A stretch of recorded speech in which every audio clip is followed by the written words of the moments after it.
again, just play with it. Just play with it and see how it works in your life. Don't take what I say as the absolute truth. Experience it for yourself and make your own truth. These are just concepts that I share with you. But in shifting my perspective to, if it's not love, it's not real, which is where, my faith has kind of helped as well, or just believing in something beyond me. In something beyond the see, touch, feel. If it's in my limited human perspective, it's a reality, and if it's beyond my human perspective, it must not exist. It's really helped me to navigate my way through life and to maintain my inner peace. Because if I believe that if it's love, then it's real. If it's not love, then it's not real. And again, our minds are negative future prophesizing machines. They're going to see problems before problems even occur.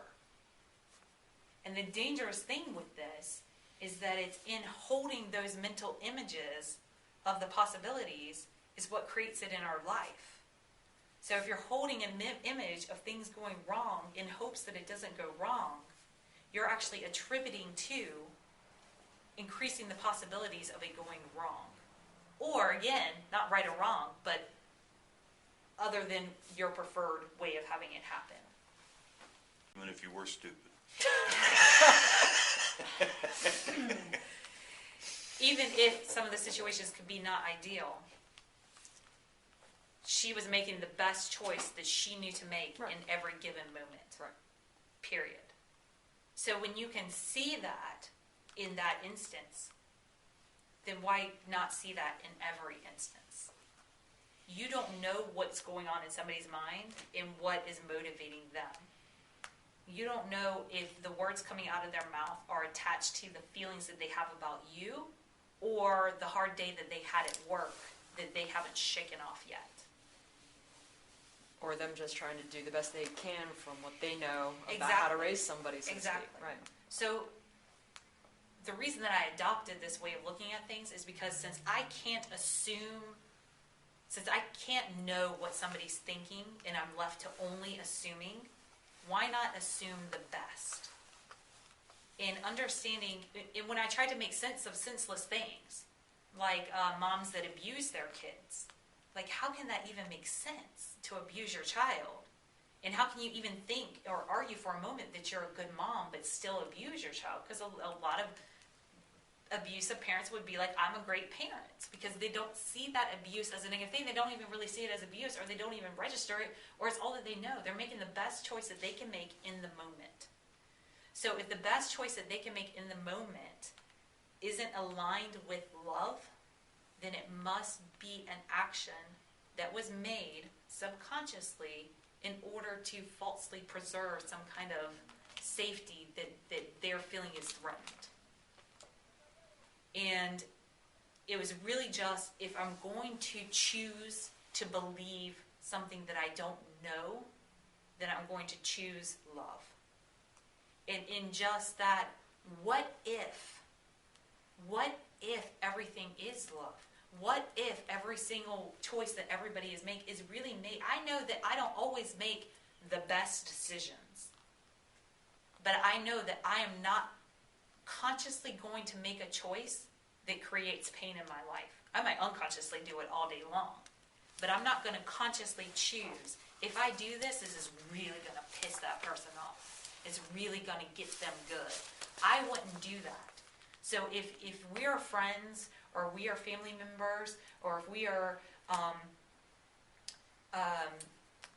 have some kind of intimate connection, and you're receiving anything other than just straight up love from me, I guarantee you I am unaware of it, because I'm not a malicious person.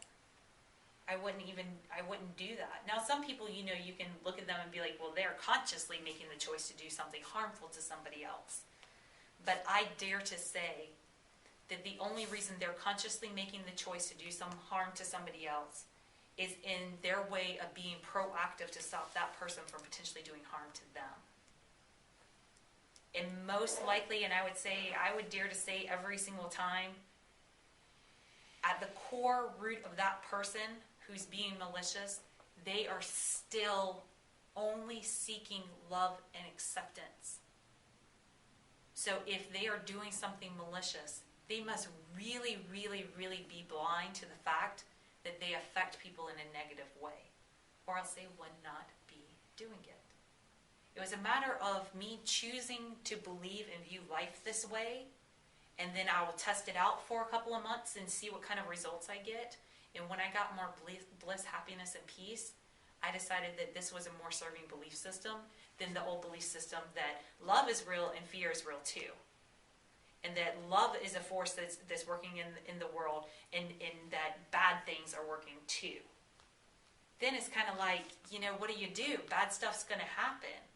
But then with my thought processes, if I can remove my good and bad and just trust, even if it's the most horrific thing I've ever dealt with in my life, if I can take that moment where the whole world is crumbling around me and sit there in total peace and faith that there is a specific, beautiful, amazing reason that it's happening, and know that with every ounce of my being, maybe the whole world's still going to crumble down around me, but at least I'm not going to suffer while it's happening. At least, while these horrific things are happening, I can keep myself focused on the beautiful side and the things, and even if it's something that I never know the beautiful result of, I can just trust that it's there. And if my principles and my beliefs make me live in some kind of fantasy world that doesn't really exist, but it's a lot more cozy and lovely and productive and fun and wonderful than a world of reality that other stuff's at work that keeps me suffering, keeps me feeling bad, I'll gladly subscribe to my fantasy life. Because whenever I got to deal and face the truth, if really we were designed to suffer in this world, and that's really what being human was about, is the experience of suffering. I just can't even believe that that's what we're here for. I can't believe that. It's beyond my realm of thinking. But if I die, and on the day that I die, I find out that I'm supposed to be miserable this whole time, You didn't suffer enough. well, then I'll have, if I find that on the other side of this is an eternity of suffering, guess what? It's still going to be an eternity of suffering. And at least my experience here was happy and fun. That's so much better in my mind than getting to the end of a miserable life and finding out I was taking it all way too serious. And that I had misperceptions the entire time. And that I could have had abundant love in my life if I had just made the choice. First So, you have to recognize it. there you go. Yeah. And not expect that it's going to be something that's handed to you, that it's something that you create from within. I guess let me back up a little bit. I chose to start living my life believing that everything is perfect and everything's on purpose, and that there's something, some energy, some source, some creator, so something that's put all of this into play, this whole world, this whole universe, all-knowingness put into play, and that everything that happens for a reason and on purpose, even if it doesn't seem like it in the moment. I know there's something bigger that's happening. So in knowing that there's something bigger that's happening, I had to remove my thinking of things being right or wrong or good or bad, and just accept that everything just simply is what it is. And I know that sounds a little redundant, but it's the best way to say it. Everything simply just is what it is. It's not good or bad or right or wrong or fair or unfair until we call it that, until we put that word on it, until we label it as that. Until we judge it. Exactly, until we judge it. So our judgment of something being good or bad, right or wrong, comes from our experiences. So in my experience, a hug is a really, really good thing, and a punch to the face is a really bad thing. In the trueness of all beingness, a hug is a hug, and a punch in the face is a punch in the face. And you can't say if that hug was done in good intention, so it was a positive thing, or if it was done in bad intention, then it becomes a negative thing. But you take that punch in the face, It's like which somebody is seen as bad, but if that's if that one instance led to meeting a doctor that reconstructed your face that you fell in love with and married, you know what I'm saying? you don't know where that outcome's going to lead. Oh, you're really reaching now. So then, well, I mean, it's just an example. Yeah. I'm winging it here, right, Ed? Work with me. It's like Fight Club, you know? Bam! Yeah, you're in Fight Club now. Right. I could see him challenging me as a negative thing. But no, it just simply is what it is. And we decide if it's good or bad based on our experiences. So since we are deciding what's good and what's bad, what's right or what's wrong, from our experiences, I'm deciding what's good, bad, right, or wrong from my personal experiences and not from the big picture of, oh, it took, unfortunately, the devastating betrayal of this in order to create this amazing thing. Then it's like, well, how can you judge that bad thing as bad when it led to something so amazing and so incredible? So in accepting that everything just simply is what it is, it helped me to break down the good and bad. So when I found myself using language like, oh, that's bad, I'm like, nope, it's not bad. It just is what it is. And if I believe that the only truth is love, then I can say, okay, it is what it is. And if everything is love, and I'm not seeing love, then I must not be looking at it in the right perspective. I'm only seeing it from my limited perspective. So when you have an instance in which circumstances happen and somebody says, you know, that was really dumb what you did. It's dumb in that person's opinion due to the experiences that that person has had in their lives. And that nobody can decide for someone else if something is good or bad, right or wrong. It's in our deciding what is good or bad, right or wrong. And deciding that what's right or wrong for us, putting a blanket across the whole world and say, well, if it's right or wrong for me, then it's right or wrong for you, and you, then you're not taking into respect somebody else's life experience and the ability to look at something from a different perspective. So when someone says, I really think that was dumb, they're really saying, I think, in my opinion, that that situation was dumb.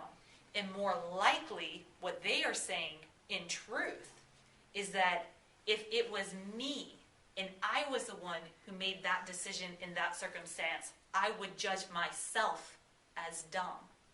Therefore, when I see you do it, I'm judging you as dumb because that's how I would judge myself.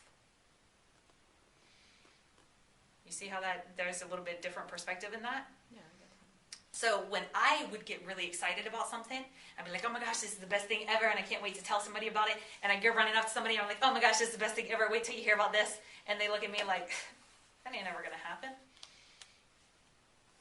I used to think, phew, bust my bubble. It ain't ever going to happen. I was fooling myself. What I understand now is that when I'm really excited and somebody else isn't, I just don't get it. it has nothing to do with them, or it has nothing to do with me, and it has everything to do with them. If they envision themselves going after this dream, they don't believe that they could accomplish it. So then, instead of being like all defensive, like, oh, you want to bet that it's not going to happen, or feeling like this isn't a possibility now because somebody else told me that it wasn't a possibility, then I can look at them and be like, man, that's so sad that you don't think that you could do this. And then when I can get into that place of compassion, I can make it choose my response in compassion instead of defensiveness, gotta prove myself kind of mentality. Or punching him in the face. Or punch them in the face. And then I'd never meet that dream doctor, right? So it's very, very dangerous to make choices based on other people's opinions. And I feel that that is what leads a lot of people down the wrong paths, is because we try to get other people's approval versus what really makes our hearts sing. And it can happen so subtly that, you can do something, you worked really, really hard on it, and you're really proud about it. Gosh, I just poured my heart into this, and I think I did a pretty good thing. And then somebody else walks along, I'm like, well, that was the dumbest thing that I've ever seen. Then it's like, instead of losing your value, you can then instead say, how interesting that they would feel that way. And then have that place of compassion and understanding that really we don't say anything out loud that we wouldn't say to ourselves. And any of the negative comments that we get from other people is because they talk to themselves that way. It's because they see themselves that way. I believe this to be true.